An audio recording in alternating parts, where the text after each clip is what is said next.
This is Jason Marsden, the voice of Duke from G.I. Joe Renegades. You're listening to the Geekcast Radio Network. Yo, Joe. Hello and welcome to the special Tooncast interview of Jason Marsden. I am Mike T.F. Joan Blanchard, and joining me is Tara the Rising Star. Hello. Hey. Yes, today we have a really awesome privilege to talk with Jason Marsden. You may know him from such video games as Killzone 3, a bunch of other stuff. I know he was in a couple of the Burnouts. Also from voice acting, you know him as Duke in G.I. Joe Renegades recently. Firefly from the Batman, Max Goof from House of Mouse as Goofy's son, and I know him specifically as Snapper Carr and from Justice League, and Static from Static Shock. He was Richie Foley / Gear. I had messaged Jason, a few months ago, and it just, it never lined up. And I kept, every other month I would send him a message, say, hey, Jason, do you have, if you have time, great. If not, cool. And he just messaged me out of the blue. We were recording this on a Monday night. He just messaged me like 24 hours ago, on a Sunday night, saying, hey, I have this time to this time available. I was like, oh, okay. It's and I understand. I mean, Jason is an awesome guy, and it's going to be a pleasure to talk to him. So do you have anything you want to say before we get to the interview? Yeah, well, I'm excited to speak with him, and I'm a huge fan of Static Shock. When it was on, I watched it religiously, and it's an honor to speak with him. Very cool. So that is coming up next, the interview with Jason Marsden. Circuit board. Opticon scalometer. Optical what? Nah, just clowning you. We're all done. Done with what? Jet blades. Woohoo! Let's see what they can really do.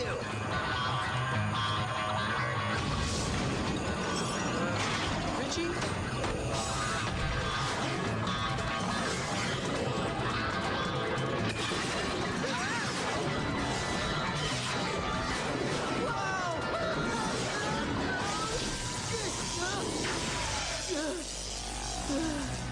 Richie, this is too much. You're right. The rear boosters must be overpowered. No, man, not the skates. You! What do you mean? The robot, the zap caps, all this stuff. I mean, all of a sudden you're Brainiac the Maniac. So I'm a little smarter than most people. What's the big deal? A little? The Department of Defense couldn't think up most of this stuff. Well, they don't have to. I already thought it up for them. Focus, Richie. Remember when you said your head felt like it was on fire? Well, maybe you were right, because something's really cooking up there. I do feel different lately. I think faster. A lot faster.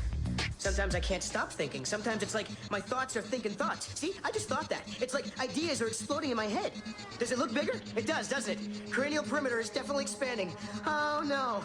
You look fine. Fine? I'm having some kind of strain on the brain breakdown. I could be going crazy. Rich, know what I think? I think maybe you're becoming a bang baby. Hello everyone, this is Mike T.F. Joan Blanchard from the sense. Geekcast Radio Network, and I'm joined with Tara the Rising Star. Hello. Hey.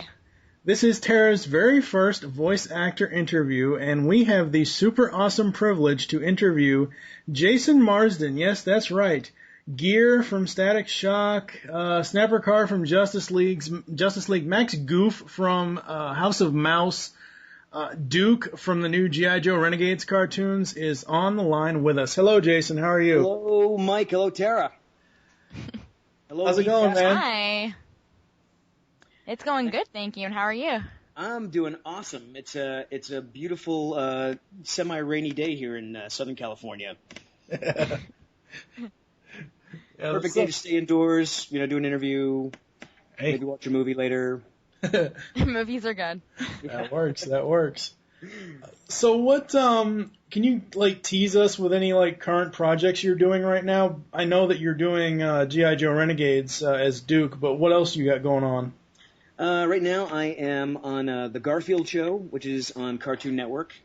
and I do the voice of Nermal on there. Nermal is Garfield's, the thorn in his side, as well as other voices on that show. Let's see, I usually work on Fairly Odd Parents. I think they wrapped their final season already. And I'm working on a bunch of video games, and some of them I signed a non-disclosure agreement, so I can't tell you. That's cool. What they are. But they'll be hitting the shelves probably sometime next year. Sweet. Awesome. Sweet. Yeah. So just to kind of get us started into your background, tell us like where you grew up, how you like wanted to get into acting or voice acting and stuff like that. I grew up in Warwick, Rhode Island. And my parents and I moved. We drove cross country to Los Angeles. For my stepfather's a ballet teacher, so he got a gig at Fullerton College teaching ballet. So we drove cross country, and I was 11 years old. I was cute, so people told me, and they said, "Oh, you should get your son into acting. Get your son into acting." So my mother found a workshop that did about 6 weeks theatrical, 6 weeks commercial, and then they sent me to an agent, and they signed me that day and just started saturating me in everything, in movies, TV, commercials, voiceover, animation. And animation was just one of the things that I gravitated towards, that I was good at, because I was always a big fan of cartoons growing up, and I know I like to think it's because I'm an only child, and I had a lot of time to talk to myself and play with myself in that respect. And all the action figures I played with had to talk and sound just like I heard them on the cartoons. So that was kind of like my training ground in a way. And then, lo and behold, I was fortunate enough to get into the small community of voiceover artists. Very cool. If you could be working on any one show that you have worked on in the past, if you could still be working on it, what show would it be? Animated show, I'd love to do some more Max. I think he's a character that Disney could still utilize. They're always talking about getting the teen boy demographic. Mm-hmm. And Max is a lot of fun, and I like working with Bill Farmer, who's goofy, and I like the relationship that they have. I think there should be more Max and Goofy stuff in the future. Did it really? This is kind of like a side question. How long did it take you to learn Goofy's little yodel thing to fit into the character of Max? His yuck. It's something I always kind of knew how to do. You know what? Here's a funny story. When I was I guess I was 13. Muppet Babies was really big, and Disney. Would you mind shutting that for me? Disney was going to do the Disney Babies, so I auditioned for Baby Donald, Baby Mickey, and Baby Goofy, and I had booked Baby Goofy. So I during the audition they wanted me to work on the Goofyisms. So that show actually never even recorded a pilot. It never went forward. But from there, I guess it was my training ground of sounding like Goofy. Very, very, very cool. I have to say, Max is one of my favorite characters. Right on. I love how you portrayed him. He's hilarious, and he's a great character. Thank you. You didn't think he was a little dick? No, I didn't think he was a little dick. No. I always thought he was way too mean to Goofy. Goofy was just, I can understand teen angst, but he was just so unforgiving sometimes, I thought. Sure, but he was a very interesting character. Right on. Yeah. So, out of all the characters that you've played, what would you say are your favorites? Oh, Max, Duke and G.I. Joe's, he's a fun character. Again, just being a G.I. Joe fan. I did a show called Lunatics, where I got to do kind of my best Daffy Duck impression. And Fairly Odd Parents is fun too, because it's just a lot of frenetic energy and crazy comedy. Nice. So do you like playing the good guys, the bad guys, serious guys? Which ones do you like? Funny guys? Which ones do you like better? Oh, I definitely like the bad guys. They get the most monologuing and the most interesting interesting dialogue. That's true. Everyone we've asked that question always picks the villains because of that exact same answer. Oh, yeah. Hey, if I was a voice Scenery. actor, I'd do that. Yeah. You know, like doing G.I. Joe, like, I mean, I loved Duke, but most of it was, barking out orders and the heroic stuff was, was written in the action. Right, yeah. It's fun when the villain characters come in because they get to expound and really, captivate the audience. So as an actor, those are the kind of roles that, you really hunger for. And you're one of those voice actors that really doesn't alter his voice. I mean, like when we first get on the line here, I'm like, holy crap, it's Max, because your voice, and I think it's a testament to what you do with your own voice. You don't have to use, you don't have to do mimicking. Not that there's anything wrong with the mimic, but it's one of those things, kind of like with Barry Gordon that did Donatello in the 1987 Turtles cartoon. Right. That's his own voice. That's his regular voice, and I think that's great that there are people out there that can use their own voice to expound on a multitude of characters. Thank you. I really appreciate that, because I sit back and I'll work with guys like Dee Baker and John DiMaggio and Frank Welker and these guys who have this amazing amount of range. And I'm like, wow, I wish I could do that. I'm always doing me. I'm not complaining, but that's a great compliment. Thank you. What is it like sitting next to Frank Welker during the Garfield show? It's insane. I mean, the dude is been around forever. I think he's one of the longest standing, still working voiceover actors, and who we've all heard growing up. And I used to watch Scooby-Doo Mysteries before school, and actually got to do a Scooby-Doo Mystery Inc. A couple weeks ago. So it was, there I am in the booth with him, doing Fred and Scooby, and hearing him do those voices. It just makes it giddy. Yeah. But you know what, Mike? An interesting thing I actually learned this past weekend when I was at the convention from a voice actor was that most of the time producers are looking for people who can just do their normal voice. They're not always looking for someone who can do, who can imitate like Darth Vader or Scar.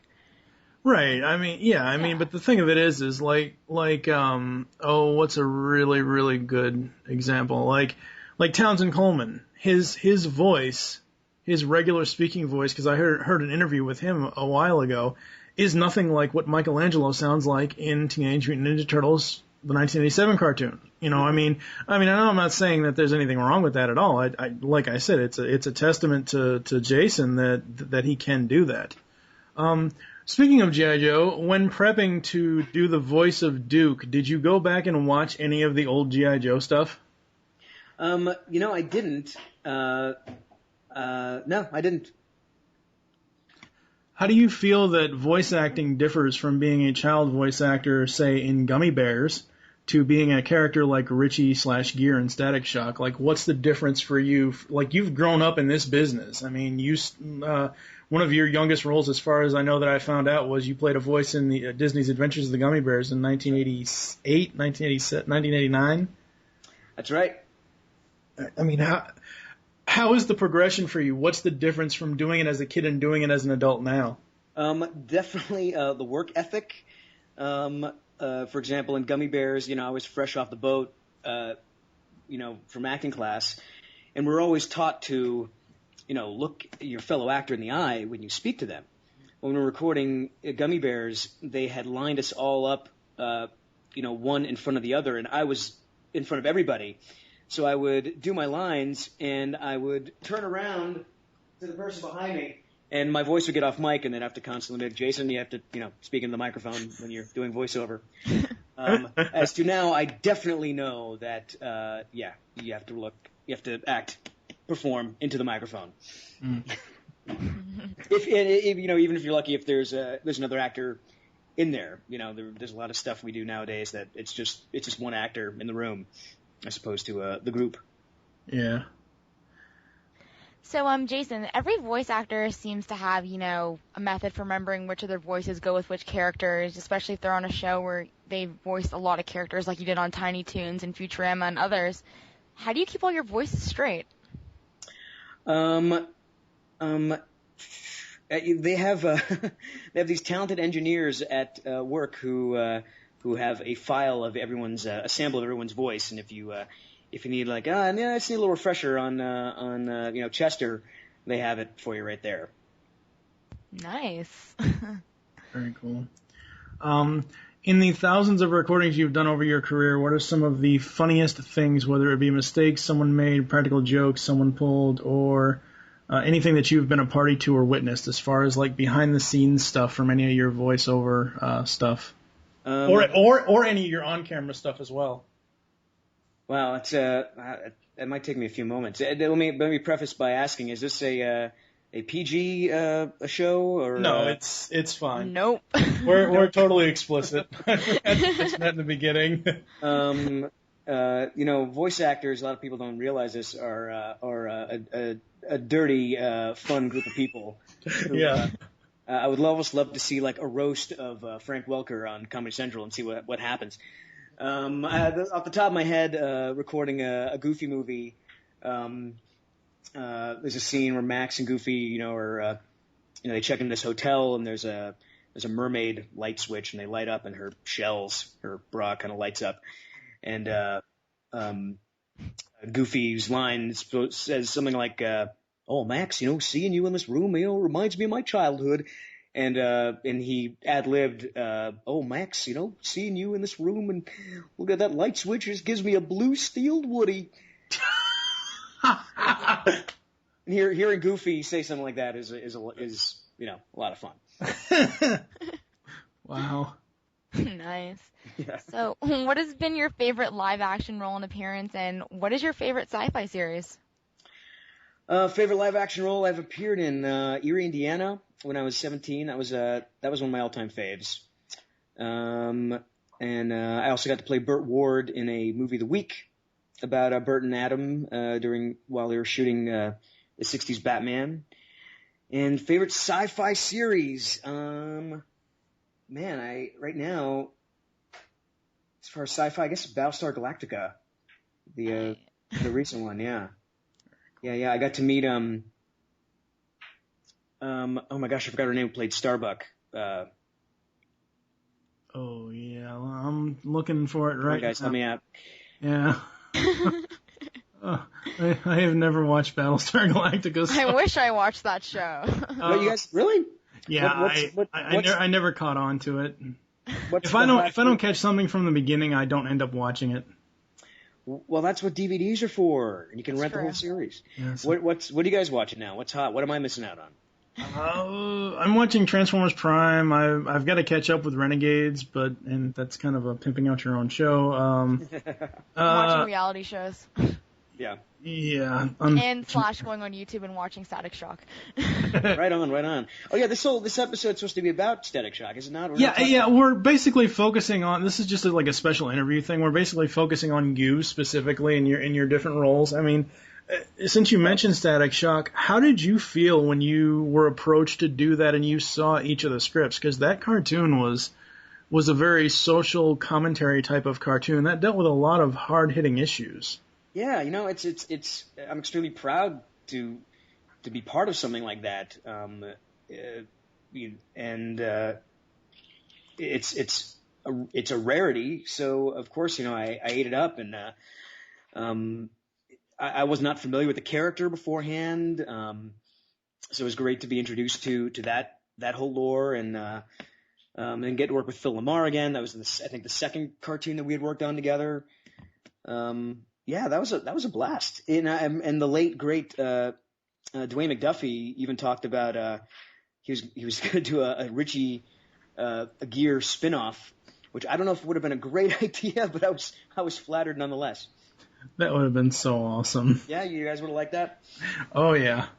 Yeah, actually, I've been trying to nail down Mr. Lamar to get him on an interview. The least I could do is let him know that I did one with you guys, and to pay attention when if you ask him. Oh, that'd be awesome. Thank you. Sure. Yeah, he's a great guy. I'm sure he'd be down. Yeah. Let's see. Do you ever go back and watch shows you worked on in the past? whether they've been, just to complete what you maybe sounded like, or to see how it all came together, either right away or years later? Yeah, sometimes. I mean, when I was in my teens and 20s, I definitely, camped out in front of the TV when stuff came on, and then just kind of got casual about it. But every so often, I'll go back and see, how horrendous was I in this project, or what could I have done differently, or just, never saw it in its completion, how it came out. Like I worked on Generator Rex, I'd ever seen it before, and, we're in our second season. I was like, I should probably watch the show and see what I did and see what the show's all about. And lo and behold, it's a show that I definitely, it reminded me of Transformers in a way, from the 80s when I grew up. It reminded me of something that I would have watched growing up. Yeah, very, very cool. Nice. So, which voice actors did you most look up to when you were first starting out, and which voice actors do you still look up to that are around today? Oh man, Frank is up at the top there. Gummy Bears. I got to work with June Foray, who she's one of the first. I mean, she was in like a lot of classic Looney Tunes shorts. She was the granny. She was Rocky and Bullwinkle. Right now, Phil, D. Bradley Baker, John DiMaggio, Tara Strong. Rob Paulson is one of my absolute faves, because I totally dug Animaniacs. You're naming off half the people we've interviewed. Okay. Yeah, we talked to Tara and we talked to Rob as well. Right on. Man, I knew Tara before she was Tara Strong. I knew her when she first got here. She's Canadian. Yes. Ironically, she's from Toronto. That's right. And I'd worked with her on it was Extreme Ghostbusters. That was the first thing we'd ever worked on together, and seeing her just grow and dominate in this industry and booking stuff that I auditioned for. That's the thing about here's you probably already know this, Tara, but women get twice as many opportunities in voiceover, especially if you can do voices for young boys. Young boys. She is definitely nice. One of the people I look up to. Yeah, honestly I've heard that, so very interesting. Work on your little boy voices, Tara. Pardon? Work on your little boy voices. I will. Definitely, I'll do that. And out of all the many people that you've worked with over the years, which one would you say that you enjoyed working with the most, and which ones are your closest friends in real life? Kevin Michael Richardson. Let me throw him back on the list of people I admire as well. But every time I walk into a booth and I see that he's there, I know we're down for a good time. He's just. Have you guys gotten to talk to him yet? Not yet. We would love to. Kevin is he's like a giant child, and he loves toys, and he loves to disrupt. Kevin's session. And he said something to me that was just so profound. He's like, "Oh man, if we were like 10 years old, I'd be calling your house all the time, going, hey, could Jason come out and play?" I mean, that's just the kind of guy he is, and he's just insanely talented and so down to earth. Yeah, and you see him, you just want to hug him. He's just that kind of guy. How have you been to any of the various Comic-Cons or any of the fan conventions at all? I've been to Comic-Con in San Diego. I did. I guess this is not really animation. I went to Gen Con. That's more like a gamers thing. Where else? I did a Star Trek convention once. What are your opinions of fan conventions? Oh man, they're a blast. Are you kidding? I mean, I go as a fan. I'm as long as I've been in this industry, I still get starstruck. So I get a kick out of going and seeing the people who I watch on shows and TV and movie, and getting to connect with my peers and getting to hear the latest scoop of what's coming up next. I love it. Very well.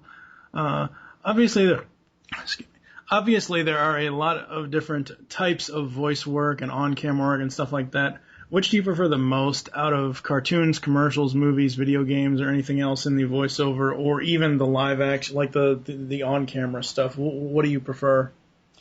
I used to be able to pinpoint it, a few years ago, but now it really comes down to, honestly, I just love to act. I love what I do, and I get a thrill when I'm on camera. There are benefits to that. You can be seen. You get to be on, sometimes an exotic location. You get to be really physical. At the same time, I get to do that with animation. I'm just using my voice, but I can still emote like that. And, I'm working with a lot of close friends. I'm working with a lot of people that I listened to and admire growing up. I'm being part of things that I'm proud of. Commercials are fun. It's like doing like little mini movies. I just love it all. I'm a performer. I love to perform, and getting to do that in any aspect is a treat. Yeah.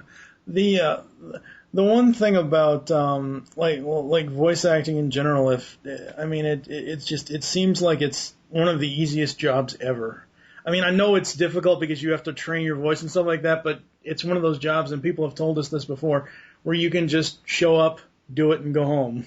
You don't have to worry about, what am I going to have to wear for this audition and that audition and whatever else. I know, it's funny. I thought about that, I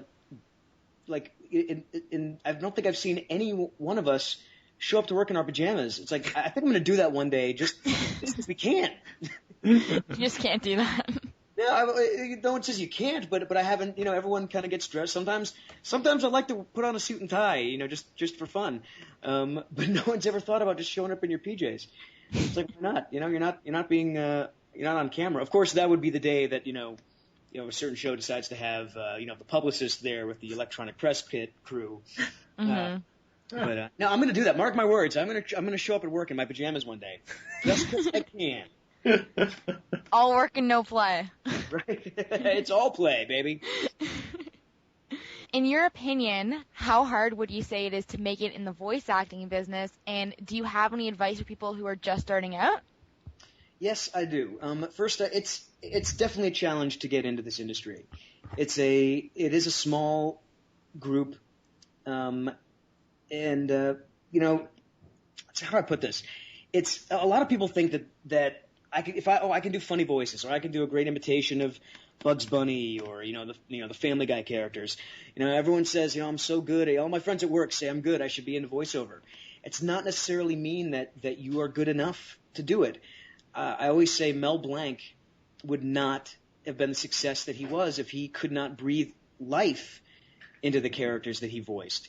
He didn't just give Bugs and Daffy and Bugs and Daffy, Yosemite Sam, all those characters, distinct voices. He gave them distinct personalities because the man knew how to act. He knew how to do that.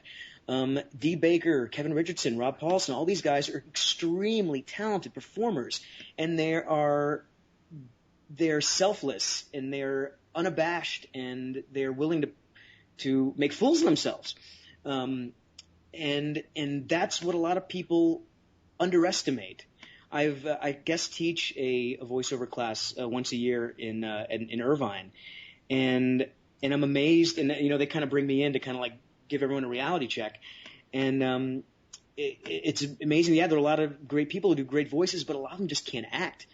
And I always say, if you really want to do voiceover, work on your impressions, work on impressions of celebrities, cartoons, your family, whatever. But most importantly, you got to take acting classes. You got to take some scene study, some improv, because it's, okay, as long as I can get Blue on the show, as Michael Bell says, one of our top VO guys, says, it's no use having a 6-foot dick unless you can get it up.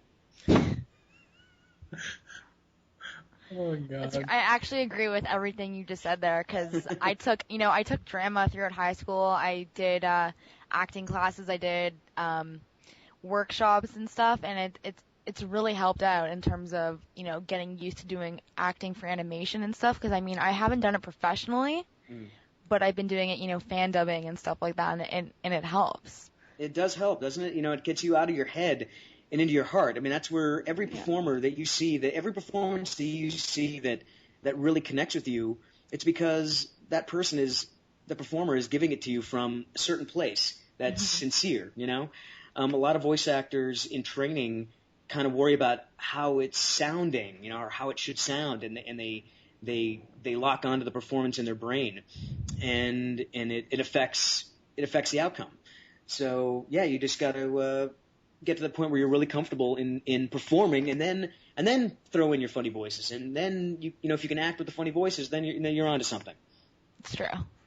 I noticed when I was doing research on you that you had played yourself on Boy Meets World. Well, kind of. I'd worked with that production company before on a series called Almost Home, and Boy Meets World went into production, and they had a part for the best friend, which they wrote for me, and they wrote the character's name was Jason. Long story short, I was unavailable, but then became available, so they gave me the role, and then a few episodes down the line, they had to refer to me, my character's last name, and they said, would you mind if we used your last name? I said, no, I think that'd be funny. So that's how I got to play Jason Marsden getting to play Jason Marsden in Boy Meets World. Okay, now my follow-up question to that is, did you ever have any scenes or lines with Kit, William Daniels? I did. In fact, he's the one that says, Mr. Marsden, here's your grade, sir. Oh, that's so hilarious. Oh man, if I could have any interview at this point, I would love to absolutely talk to William Daniels. William Daniels. I'm a huge Knight Rider fan. Right and on. I loved Mr. Feeney as well in Boy Meets World, and that would be a holy grail of interviews for me outside of like Frank Welker or Peter Cullen, since I'm also a Transformers fan. Right on. Well, I hope that you get to talk with Mr. Feeney. Oh, Boy Meets World was the shit. Oh yeah. Well, I miss that show. So you're probably what, like 24, 25? I'm actually. She's just turning 20 this week, actually. Just turning 20. Okay, so yeah, you were young enough to be at home, not going on a Friday night watching Boy Meets World. Yeah. Yeah. Well, there used to be, I think on ABC, a show called, Thank God It's Friday. The thing on Friday nights, and it used to be on, with Sabrina and right. Two of a Kind, and I used to watch it like religiously, and you just don't get that experience anymore now, and it's kind of sad. Was that how they referred to it in Canada? The Thank God It's Friday lineup? Yeah, that was how it was promoted here in Canada on ABC. That's funny. I guess we're so lazy in the U.S. that we just call it TGIF. Yep. Yes. Well, no, they did call it TGIF, but that's why I couldn't remember the acronym for it, so I just called Thank God It's Friday. Right on. And just again going through your IMDb, it's so funny where you pop up because like I said earlier, Snapper Carr in Justice League, and then you were Firefly in The Batman in 2004, and as I said before, because you basically use your own voice for everything, it's like I immediately know when I hear any character that has that voice, I'm like, oh, that's Jason Marsden. Wow, he's in that too. That's awesome, Mike. That means a lot because, again, going back to growing up with these guys, like you, I'm a huge Transformers fan. So, when I heard, Optimus Prime and I heard Ironhide, I was like, that sounds like Peter Cullen, or, yeah. He would pop up, that's a distinct voice, or Lorenzo Music, Garfield. He was also, Tummy Gummy. I was like, that's that Lorenzo Music. I had I could recognize voices growing up, so that make you saying that realize that I'm making that kind of impression. That feels pretty damn good. Yeah. Another one of Cullen's that I actually did a double take as a kid. The Voltron intro outros and the bumpers for Voltron. Oh, that's right. I was like, what's Optimus Prime doing on Voltron? That's right.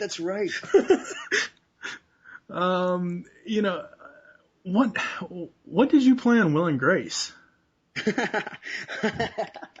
I played one of Will's blind dates, affectionately called the Pocket Gay, because I'm only 5'1", and they were looking for a super tiny blind date for him. So that was me. Very interesting. They Yeah. still show it here in Canada on the W network. I know. I still get. I get. I think residual checks from that more than anything. So they're out of all hundreds of episodes, they're running that one the most.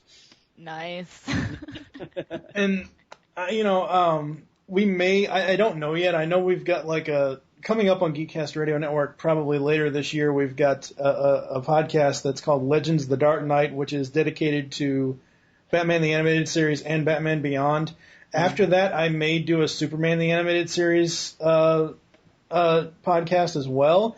Oh, right on. Well, when I went back and I watched The Last Son of Krypton, the first three part of that series, I'm like, wait, what's Gear doing as young teenage Clark Kent? What the heck? Hopefully, I sound a little bit more heroic than Gear. Well, Gear is a hero in his own right. Gear's cool, man. He's cool. Gear's cool, but he's up here. He's kind of the young, the brainy guy, and Clark is supposed to be a little bit more, romantic, more somber, more down to earth. Oh man. I love it when I can talk to a voice actor like this that I can just sit here and just go down their IMDb and just bring shows up and they tell us stories. Reminiscing about the good old days. Yeah, Secret World of Alex Mack. Yeah. What about it? What Carlton Hendy, what character was that? That was I played like a Alex's the series, for those people who don't know, is about a girl who gets radioactive powers and she can control things and morph into liquids and whatnot, and her sister enters a science project, a science contest, and I'm one of the competitors, and I play like the villain, if you will. In that one. Very awesome. I wasn't going to ask this question, but I think we've put the going blue out the window. What was it like being a 17-year-old boy on the set of Baywatch? I don't get why that's blue. Is it because? Teenagers, hormones, Baywatch. Well, then I'll tell you, it was fucking frustrating because I didn't get to work with any of the girls. Are you serious? No, I had scenes. Well, Nicole Eggert was in like one scene, but it was mostly me and I forget the dude's name who played Hobie. Jeremy something, who's now like, I've seen pictures of him. He's like a music pop star, and he's like ripped and always oiled up in his pictures. But that's who I worked with the most.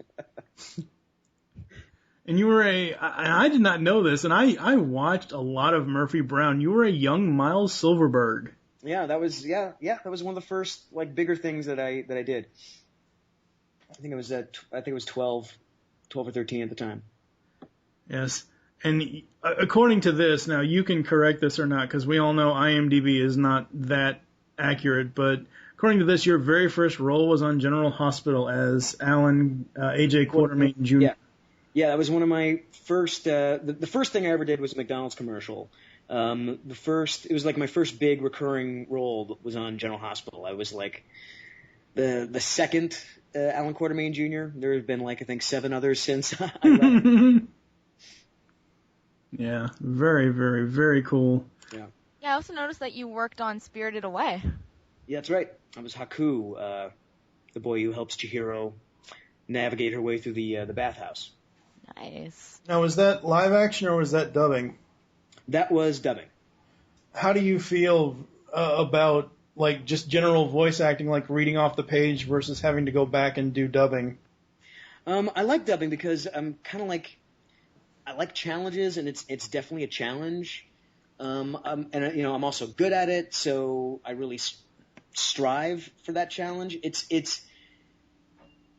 The challenge comes from, being able to perform my rhythm to someone else's rhythm. It's a limited spot. The animation's already done. I have a limited amount of time to put in my performance. And you have to match, the lip flap correctly. It gets more intense, especially when you're dealing with feature films. But I dig it. Where can people interact with you online if they wanted to? Do you have Twitter? Do you have a website? Any of that, like a Facebook fan page or something like that? I do. All right, everyone, get your pens. I am on Twitter, Jason Marsden on Twitter, and on Facebook. I have two pages, but I prefer everyone go to facebook.com/it's Jason Marsden. That's ITS Jason Marsden. And I do interact with people. I do write back when I can. Sometimes several months later, right, Mike? Yeah, it's okay. I have a website, jasonmarsden.com, where you can. I have a blog that I update periodically, dealing exclusively with what I'm working on and what's coming up next. And yeah, man, that's it. Awesome. Sweet. We would like to thank Mr. Marsden for taking the time to chat with us. We'll ask you to hold the line, and we will be back after this. Thank you guys for having me. Yep. What are you doing? Stay away from him. I'm taking your friend Static. You're wrong. He's not Static. He's not Static.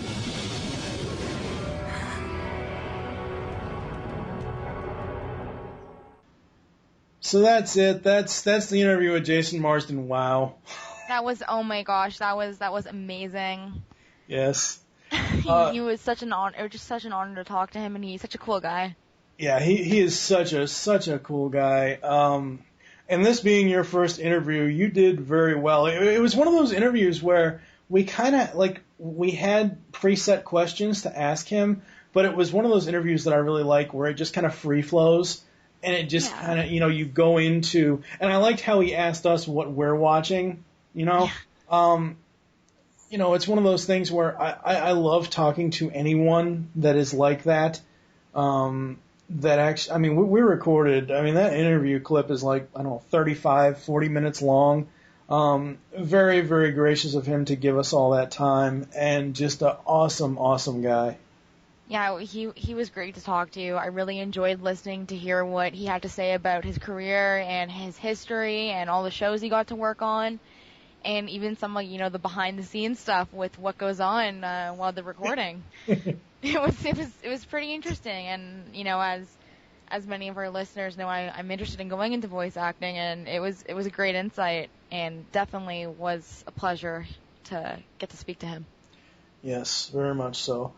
So for now, we have been Tara the Rising Star.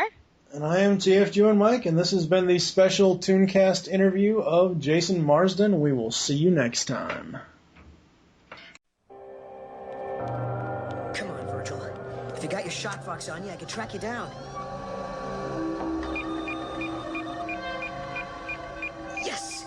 Now what? Desperate times call for desperate measures.